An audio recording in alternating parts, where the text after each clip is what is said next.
শ্রী শ্রী ঠাকুর অনুকূলচন্দ্র জীবনী ও কথামৃত পরবর্তী অংশ। শ্রী ঠাকুরের জীবনধারা সম্যক বোঝা সাধারণ মানুষের সাধ্য নয়।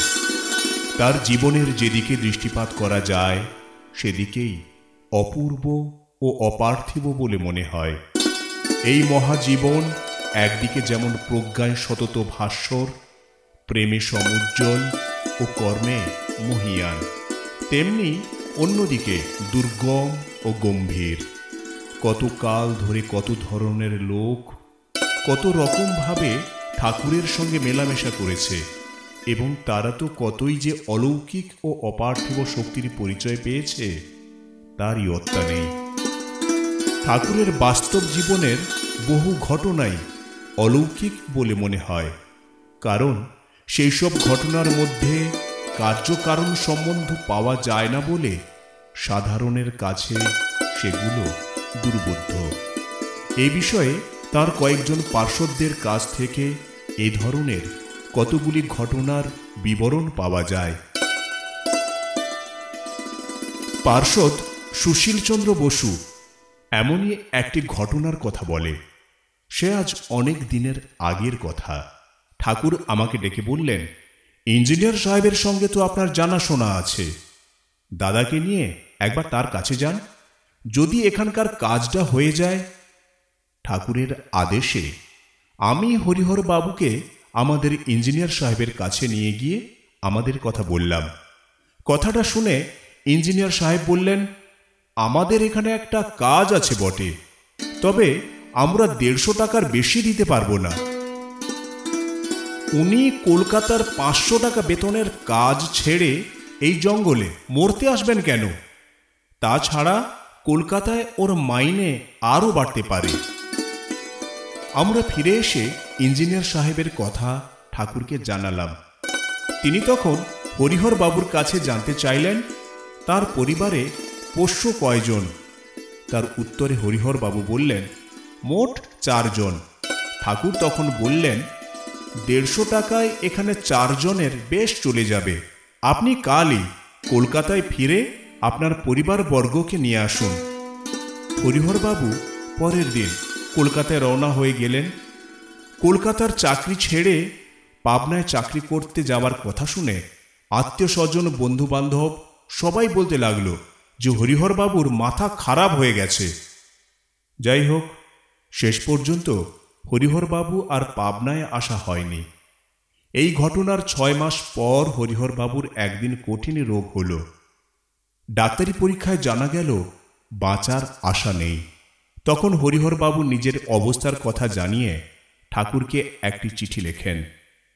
উত্তরে ঠাকুর লেখেন, দাদা, সময় থাকতে তো আর এলেন না। এখন যখন সব শেষ, সবই হাতের বাইরে চলে গেছে, তখন আসতে চাইছেন। এখন আর কি করা যায়? যাই হোক, এখন পরম পিতাকে মন প্রাণে স্মরণ করুন। এই ঘটনার মধ্যে আশ্চর্যের কথা এই, অন্তর্যামী ঠাকুর তার অলৌকিক শক্তি দ্বারা হরিহর বাবুকে দেখেই তার পরিণতির কথা বুঝতে পেরেছিলেন। হরিহর বাবু যদি ঠাকুরের কথা মতো পাবনায় চলে আসতেন, তাহলে তখনকার মতো তার মৃত্যুকে ঠেকানো যেত। শ্রী ঠাকুরের প্রতিবেশী দুর্গানাথ সান্যালের একটি কথা এখানে বলা যায়। তিনি বলেন, আমি বাংলার 1314 সনে কিছুকাল জ্বরে ভুগবার পর প্রথমে পেটের রোগ ও পরে কঠিন আমাশয় রোগে আক্রান্ত হই। প্রায় 6 বছর ধরে পাবনা শহর ও কলকাতায় বহু বড় বড় ডাক্তার দেখিয়েও রোগের উপশম না হওয়ায় আত্মীয় স্বজনের পরামর্শে বৈদ্যনাথ ধামে বাবা বৈদ্যনাথের কাছে হত্যা দেওয়ার উদ্দেশ্যে দেওঘর গমন করি। সেখানে রোহিণী রোডের উপর ডক্টর লজের একটি বড় ঘর ভাড়া করে আমি রোজ বৈদ্যনাথ মন্দিরে হত্যা দিতাম। বৈদ্যনাথ ক্যাম্পাস টাউনের বালানন্দ আশ্রমের প্রতিষ্ঠাতা বালানন্দ স্বামীর কাছে যেতাম। তার কাছে বসে তার উপদেশ শুনতাম ও মনে মনে রোগমুক্তির প্রার্থনা জানাতাম। কিন্তু আমার আমাশয় রোগ আরও বৃদ্ধি পেতে লাগলো। আমার শরীর ক্রমশ ফুলে উঠতে লাগলো। আমি তখন ভগ্ন হৃদয়ে বৈদ্যনাথ মন্দিরে হত্যা দিয়ে বাবা বৈদ্যনাথের নিকট কেঁদে কেঁদে রোগ নিরাময়ের প্রার্থনা জানাতে লাগলাম। হঠাৎ একদিন রাত্রি 2:30টার সময় স্বপ্নে দেখি যে একজন দীর্ঘকার গৌরবর্ণ ভদ্রবেশ পরিহিত ও উপবীতধারী ব্রাহ্মণ আমাকে বলছেন, ভয় নেই, তোর এ রোগ বাড়ির কাছে ঠাকুর অনুকূল চন্দ্রের কাছে যে নাম করলেই সারবে। পরের দিন সকালবেলা আমি আমার তীর্থগুরু দেবীপ্রসাদ পাণ্ডার কাছে জানলাম যে বাবা বৈদ্যনাথের এইরকম স্বপ্নাদেশ হয়ে থাকে। এরপর আমি আমার গ্রাম নাজিরপুরে ফিরে আসি। পরের দিন আমি আমার সহপাঠী অন্নদা রায়কে সঙ্গে নিয়ে অনন্ত মহারাজের কাছে গিয়ে তাকে একান্তে ডেকে দেওঘরের স্বপ্নাদেশের কথা জানালাম। তখন তিনি আমাকে অবিলম্বে আমাকে নিয়ে ঠাকুরের গৃহের দিকে যাত্রা করলেন। তখন ঠাকুর গৃহের বাইরে ছিলেন। আমি মা মনমোহিনী দেবীকে আমার স্বপ্নাদেশের কথা জানালাম। মনমোহিনী দেবী আমাকে নানা সুখাদ্য খেতে দিলেন। এমন সময় কোথা থেকে ঠাকুর ছুটে এসে মাতাকে বললেন, মা, দুর্গাদার না খাওয়ার দরুন এরকম রোগ হয়েছে, যা ভালো লাগে তাই খাবে, খুব খাবে, তবেই রোগ সারবে। এরপর আমি 3 দিন ঠাকুরের বাড়িতেই রয়ে গেলাম এবং তার সঙ্গে স্টিমার ঘাট ও গ্রামে গ্রামে ঘুরতে লাগলাম। আহারাদির পর অধিক রাত পর্যন্ত কিশোরীমোহন দাসের বাড়িতে কীর্তন করতাম। এইভাবে আর কোনো ওষুধ না খেয়ে ও যথেচ্ছ আহার করে আমার আমাশয় রোগ একেবারে সেরে গেল এবং বৈদ্যনাথ ধামের স্বপ্নাদেশ সফল হল। কিন্তু আমার কুলগুরু ছিল বলে আমি ঠাকুরের কাছে দীক্ষা নিতে পারলাম না। তবে বুঝলাম বাবা বৈদ্যনাথ স্বপ্নে যার নাম বলেছেন তিনি সাধারণ মানুষ নন, তিনি অবশ্যই এক দিব্য পুরুষ। তার কৃপাতেই আমার রোগ সেরেছে। এরপর এক অলৌকিক ঘটনার মধ্য দিয়ে আমি ঠাকুরের কাছ থেকে দীক্ষা গ্রহণ করি। একদিন রাত্রি 1:30টার সময় আমি আমার ঘরে ঘুমোচ্ছিলাম। এমন সময় ঠাকুর একটি লণ্ঠন হাতে বাড়ির বাইরে থেকে দুর্গাদা, দুর্গাদা বলে ডাকতে লাগলেন। আমি সঙ্গে সঙ্গে ঘুম থেকে উঠে দরজা খুলে ঠাকুরকে ঘরে এনে বসালাম এবং তামাক সেজে দিলাম। ঠাকুর বসে বললেন, আপনি জাননি? তাই ভালো না লাগায় আপনাকে দেখতে এলাম। আমি তখন বললাম, আজ সন্ধ্যার সময় কয়েকবার পায়খানা হওয়ায় শরীরটা দুর্বল বোধ হচ্ছে, তাই যাইনি। এরপর আমার সঙ্গে কথাবার্তার পর ঠাকুর বাড়ি ফিরে যেতে চাইল বাড়িতে। আমি বললাম, আপনাকে একা ছাড়বো না, আমিও সঙ্গে যাব। এই বলে আমি আমার স্ত্রীকে ঘরের দরজা বন্ধ করে দিতে বলি আমি ঠাকুরের সঙ্গে হিমায়তপুরের দিকে চলতে লাগলাম। ঠাকুরের বাড়ির নিকটে পদ্মার তীরে একটি ছোট্ট ঘরে অনন্ত মহারাজ থাকতেন। সেই ঘরের কাছে যেতেই ঠাকুর আমাকে বললেন, আপনি ওই ঘরে যান, আমি এখনই রোগী দেখে আসছি। এই বলে তিনি বাড়ির দিকে চলে গেলেন। আমি অনন্ত মহারাজের ঘরে গিয়ে ডাক দিতেই আশ্চর্য হয়ে দেখলাম ঘরের দরজা খুলে একযোগে ঠাকুর ও অনন্ত মহারাজ বেরিয়ে আসছে। আমি যেন আমার নিজের চোখে বিশ্বাস করতে পারছিলাম না। আমি অতিশয় বিস্মিত হয়ে ঠাকুরকে বললাম, আপনি কি করে এখানে এলেন? আপনি আমার বাড়ি গিয়েছিলেন এবং আমার বাড়ি থেকে আমরা একসঙ্গে এলাম, এত কথা হলো, তারপর আপনি আমাকে এই ঘরে যেতে বলে আপনি আমার চোখের সামনে আপনার বাড়ির দিকে চলে গেলেন, অথচ আপনি এই ঘর থেকে বেরিয়ে এলেন। ঠাকুর কিন্তু সহজ সরলভাবে বললেন, আমি তো কোথাও যাইনি, এই ঘরে শুয়েছিলাম। অনন্ত মহারাজও বললেন, ঠাকুর তো আমার কাছেই শুয়েছিল, উনি তো কোথাও যাননি। আমি তখন সে কথা বিশ্বাস না করে ঠাকুরের একটি হাত ও অনন্ত মহারাজের একটি হাত জড়ো করে বগলে চেপে তাদের নিয়ে ঠাকুর বাড়িতে চলে গেলাম। কিন্তু বাড়িতে গিয়ে অনেক ডাকাডাকি করেও ঠাকুরের দেখা পেলাম না। বাড়ি একেবারে নিঝুম অন্ধকার। বুঝলাম ঠাকুর সেখানে নেই। আমি তখন ঠাকুরের পায়ে পড়ে কাঁদতে লাগলাম। আজ তুমি আমার কালী, তুমি আমার দুর্গা, গৌর, কৃষ্ণ, সব। আমি তৎক্ষণাৎ ঠাকুরের কাছে দীক্ষা চাইলে তিনি বললেন, মার উপর আদেশ হয়েছে, তিনিই দীক্ষা দেবেন। এরপর একদিন জননী দেবী, মনমোহিনী দেবী পদ্মার তীরে ঠাকুরের উপস্থিতিতে আমাকে দীক্ষাদান করলেন।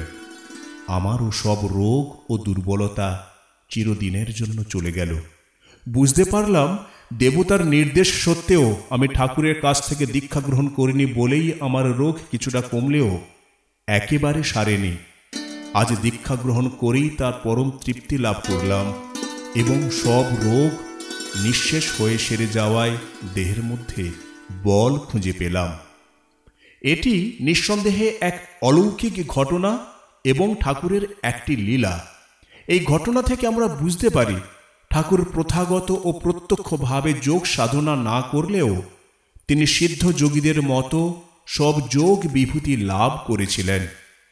তাই তিনি এক জায়গায় অবস্থান করেও সূক্ষ্ম শরীরে অন্যত্র গিয়ে এক অদ্ভুত লীলা প্রদর্শন করতেন। তখন 1326 সাল। একদিন রাত্রে আমি একটি পৃথক ঘরে নাম জপ ও ধ্যান করছিলাম। পাশের ঘরে আমার স্ত্রী ও 3 ছেলে শুয়েছিল।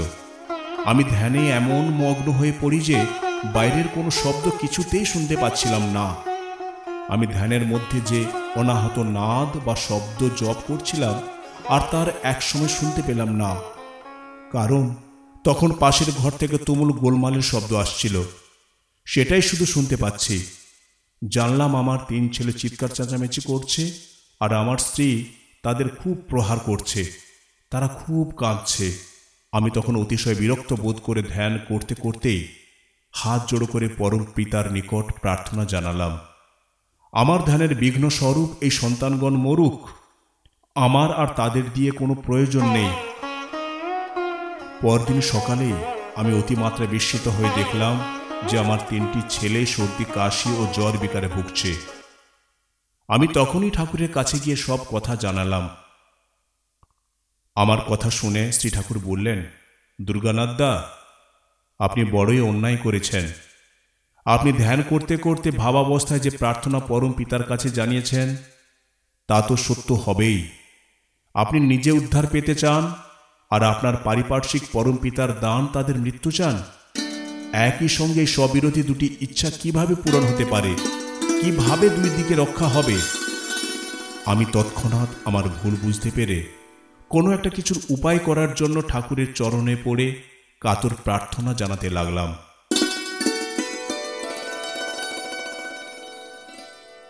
ঠাকুর তখন কিছুক্ষণ চিন্তা করার পর বললেন, পরম পিতাকে যখন জানিয়েছেন তখন তিনি এটিকে অবশ্যই নেবেন, 2টি সন্তানকে ফিরিয়ে দিতে পারে। এবার আপনাকে ঠিক করতে হবে আপনি কোন সন্তানটিকে আগে ত্যাগ করবেন। আমি তখন সকলকে রক্ষা করার জন্য প্রার্থনা জানালাম। ঠাকুর বললেন, একটিকে ত্যাগ আপনাকে করতেই হবে, তবে আমার মনে হয় কনিষ্ঠকে ত্যাগ করা উচিত, কারণ তাকে অল্পদিন লালন পালন করেছেন, তাই কম ব্যথা লাগবে। এরপর ঠাকুর আমার সব সন্তানের জন্য ওষুধ দিলেন, কিন্তু দেখা গেল আমার প্রথম 2টি সন্তান সেই ওষুধে ক্রমশ ভালো হয়ে উঠতে লাগলো, অথচ কনিষ্ঠ সন্তানটির রোগ আরও বেড়ে যেতে লাগল। একদিন রোগ খুব বেশি বেড়ে যাওয়ায় আমি ঠাকুরের কাছে ছুটে গেলাম। তাকে একবার আমার বাড়িতে গিয়ে রোগীকে দেখতে বললাম। ঠাকুর বললেন, কোনো ফল হবে না, কাল বেলা 11টার সময় ও মারা যাবে। আমি তার আগে সেখানে গেলে সে আরও আগে মারা যাবে। আশ্চর্যের কথা, পরদিন বেলা ঠিক 11টার সময় দুর্গানাথ বাবুর কনিষ্ঠ পুত্রটি মারা গেল। কিন্তু ঠাকুরের এক আধ্যাত্মিক প্রভাবে কোনো শোক দুঃখ অনুভব করতে পারলেন না দুর্গানাথ বাবু। তার সমস্ত শোক তাপ যেন পরম প্রেমময় ঠাকুর নিজের অন্তর দিয়ে সব শোষণ করে নিয়েছিলেন। তাই যেদিন বেলা 11টার সময় দুর্গানাথ বাবুর কনিষ্ঠ পুত্র মারা যায়, সেই দিন ঠাকুর নিজে বাড়িতে এমনভাবে কান্নাকাটি করতে থাকেন, মনে হয় যেন তার নিজেরই পুত্র বিয়োগ হয়েছে।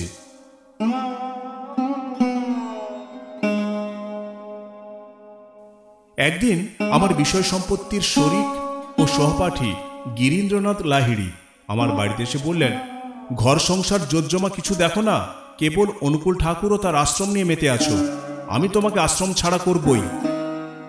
আমিও তখন তাকে জোর দিয়ে বললাম, তুমি আমার আত্মীয় সহপাঠী ও বন্ধু, আমিও বলছি আমি তোমাকে আমার দয়াল ঠাকুরের চরণে আশ্রয় গ্রহণ করাবই। গিরিশচন্দ্র লাহিড়ী সৎ প্রকৃতির ব্যক্তি ছিলেন না। তিনি কিছু কুলোককে কুপরামর্শ দিয়ে আমার জোতজমা জোর করে দখল করায়। আমিও সেদিন বিকালে ঠাকুর ও অনন্ত মহারাজের কাছে গিয়ে তাদের সব কথা জানালাম। এ কথা শুনে ঠাকুর বললেন, সে তো এ জন্মে আমাকে ধরতে পারবে না, পরজন্মে আমাকে ধরবে।